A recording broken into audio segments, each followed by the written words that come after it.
nombre es Oscar Andrés Burbano Rosero. Mi nombre es Sandro Javier Mauricio Rivera. Somos estudiantes del quinto semestre de Tecnología de Obras Civiles del Instituto Tecnológico del Putumayo, sede Sibundoy, extensión Colón.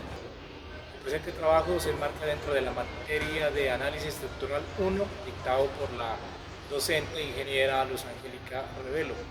Queremos agradecerle de esta manera a la profesora por su apoyo en el presente trabajo.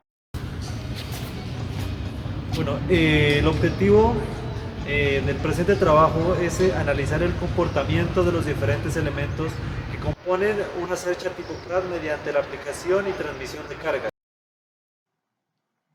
La cercha Pratt fue creada por Caleb y Thomas Pratt en 1844. Es una variación del modelo anterior, pero con un material más resistente como el acero. Se diferencia de la cercha Hope en el sentido de las barras, que forman una V.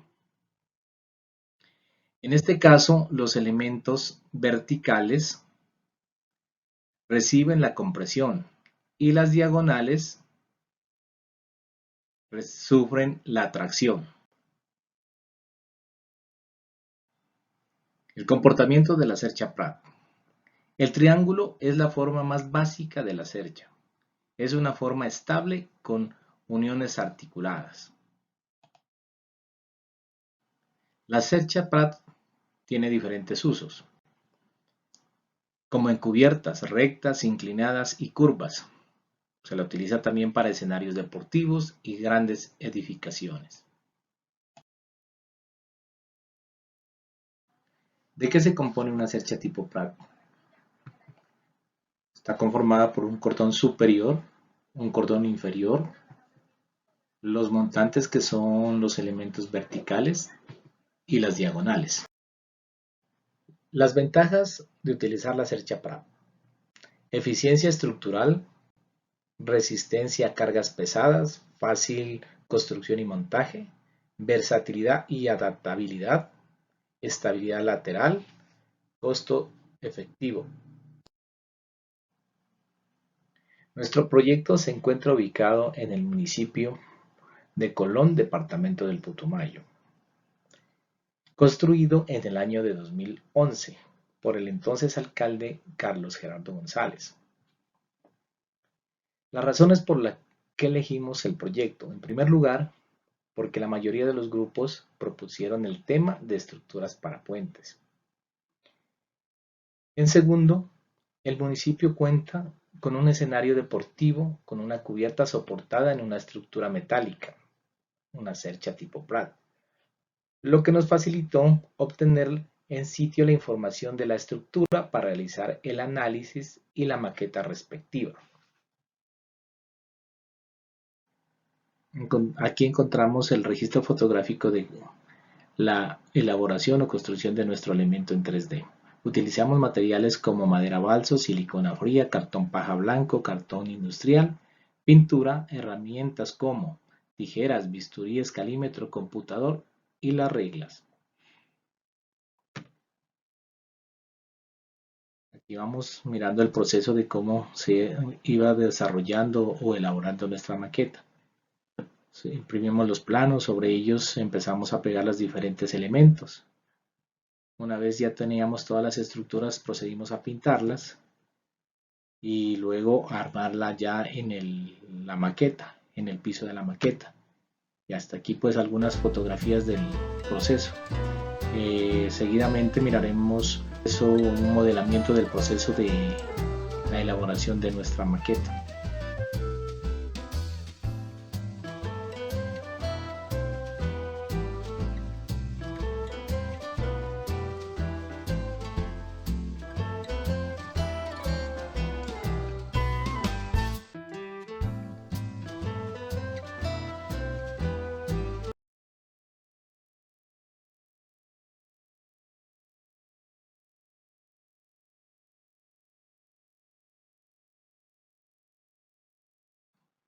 En esta imagen podemos observar el resultado del proceso de elaboración de nuestro elemento 3D, de nuestra maqueta, del escenario deportivo ubicado en el municipio de Colón. Esta fotografía fue precisamente tomado en el escenario deportivo. Quisimos colocarla ahí para mirar que podemos hacer una representación casi real de la estructura existente. Para iniciar con los cálculos tenemos algunas dimensiones. El largo del cordón inferior y superior es igual a 20.46, el alto de 1.071, el espacio entre montantes de 1.28.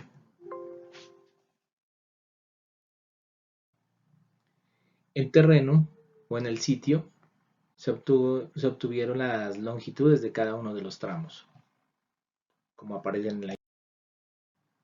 También se tiene el detalle del pórtico principal en cuanto a sus estructuras, en los diámetros, en las dimensiones de cada una de ellas.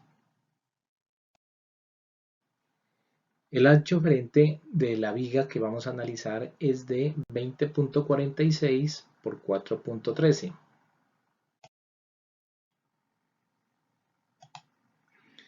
Para realizar los cálculos de las cargas y los pesos propios de la cercha, como la longitud, el ancho frente, el área tributada de la cercha, el peso de la cubierta de la teja sin traslapo en kilogramos o metro cuadrado, y obtuvimos un peso total del área tributaria de 362.92 kilogramos.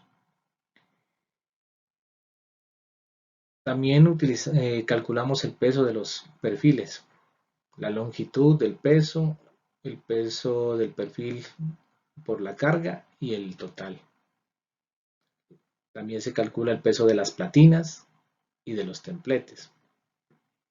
Para obtener eso, para tener un peso propio de la cercha, hacemos el cordón superior más el cordón inferior más las diagonales más los montantes. Y se le suma a este resultado, le sumamos el peso de las platinas y las uniones para un total del peso propio de la cercha de 553.15 kilogramos.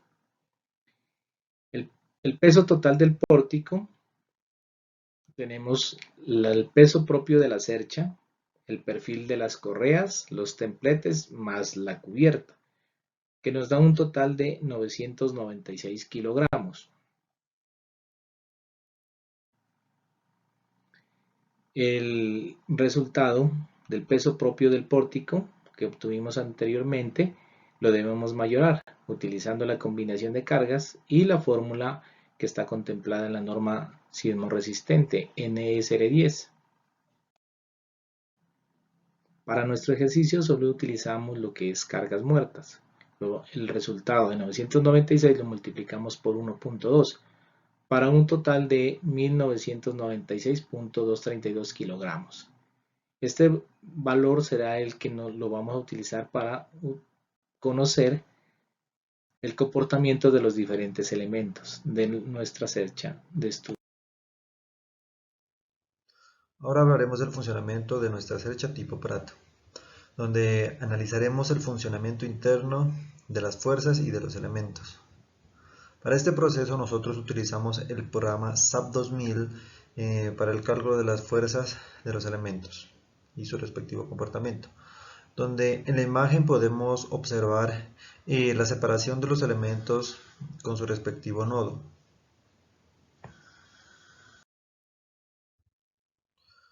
Bueno, ahora pasamos a hablar de los nodos y los elementos que conforman a nuestra cercha tipo Pratt. Bueno, en este caso nuestra cercha se conforma de 33 nodos y cada elemento que llega al nodo tiene también asignada su respectiva letra. Esto para tener un mejor entendimiento y una mejor claridad al momento de poder apreciarla.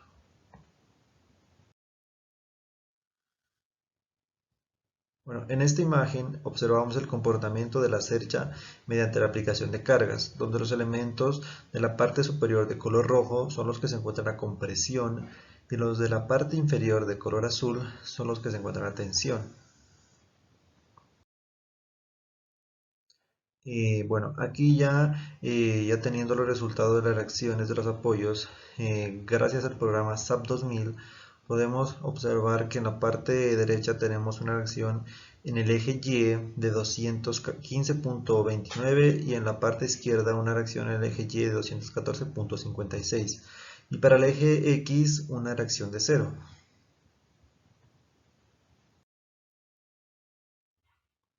Ya en la aplicación de cargas tanto en el eje X como en el eje Y a cada nodo se puede observar que en la parte izquierda y en la parte derecha, en los extremos, solamente 5 nodos tienen cargas en el eje X y en el eje Y. En la parte central, solamente 5 de ellos tienen cargas en el eje Y. Esto porque los nodos de la parte central tienen un ángulo muy pequeño para descomponer sus fuerzas, entonces por tanto despreciamos el eje X y solamente tomamos el eje Y.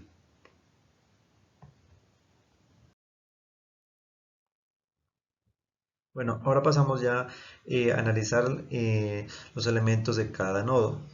Para esto nosotros construimos una tabla donde en la primera columna tenemos los nodos, en la segunda columna tenemos las cargas en kilonewton y en la tercera columna tenemos el estado, ya sea en compresión o a tensión que se encuentre cada nodo.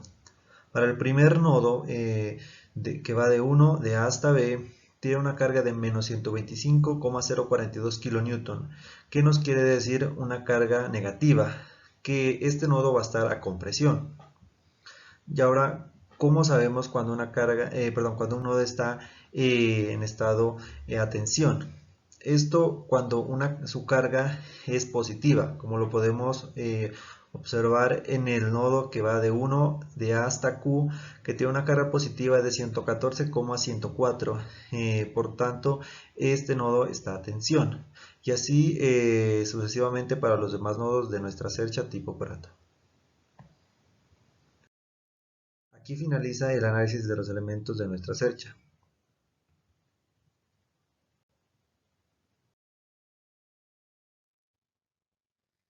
Bueno, aquí ya podemos observar el comportamiento de nuestra cercha, donde cada elemento está acompañado de unas lineecitas rojas o azules. Las lineecitas rojas, como podemos observar en la parte superior, son de color rojo, por tanto están a compresión. Y las lineecitas de color azul de los elementos de la parte inferior están a tensión, por tanto estas están a compresión. Perdón, a tensión. Bueno, ya para finalizar con nuestro trabajo, junto con mi compañero llegamos a dos conclusiones, en la cual la primera conclusión tenemos con el cálculo y análisis de cargas, cómo se distribuyen a lo largo de la cercha, se puede observar y determinar si algún elemento específico soporta una carga desproporcionadamente alta en comparación con otros. Esto puede ayudar a identificar posibles puntos débiles o áreas que necesitan refuerzo. Nuestra segunda conclusión nos dice, se puede determinar la capacidad de carga y resistencia de la cercha en arco. Al comprender las fuerzas y el comportamiento de los elementos individuales, se puede evaluar si la cercha en arco es capaz de soportar las cargas previstas y si su resistencia es adecuada para las condiciones de carga y uso esperadas. Esto es esencial para garantizar la seguridad y la estabilidad de la estructura en su conjunto. Bueno, aquí tenemos una imagen donde podemos apreciar el programa SAP 2000, que tenemos aquí, sacamos otra conclusión nosotros, ¿no? La cual nos dice que para el cálculo de las fuerzas de los elementos que componen la cercha y su comportamiento ante las cargas que soporta, utilizamos el programa SAP 2000, con el cual se puede realizar múltiples combinaciones de carga, cambiar reacciones para ver el resultado y optimizar las estructuras, obtener diagramas de fuerzas y reacciones. Se pueden estudiar estructuras de distintos materiales, hormigón, acero, en 2D y en 3D, soportes inclinados y cables. Se puede introducir también una componente de presión hidrostática, desplazamientos en apoyos y fundaciones elásticas. La introducción de temperaturas, cargas móviles o periódicas, elementos pretensados. De este modo se convierte en un software con muchas capacidades y que ofrece muy buenos resultados para la vida real en la construcción. Y eso sería todo nuestro trabajo.